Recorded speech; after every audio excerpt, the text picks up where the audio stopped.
আজকে আমি যে জায়গায় যাচ্ছি, রানীশিংহল উপজেলা থেকে সিকিমাইল দক্ষিণে পাকা রাস্তা সংলগ্ন খুনিয়াডিগিতে।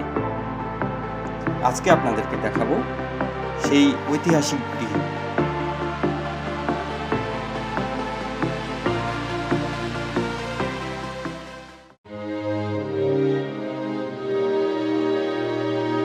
উনিশশো সালে মহান মুক্তিযুদ্ধের সময় ব্যাপক হারে গণহত্যার নিরীহ মানুষের রক্ত আছে এই জায়গায়।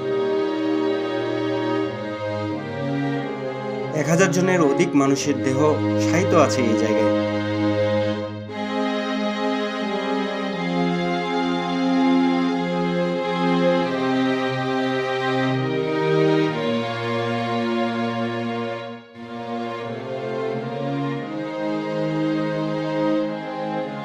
প্রায় 200 বছর আগে স্থানীয় জমিদার খনন করেন এই খুনিয়াডিগি।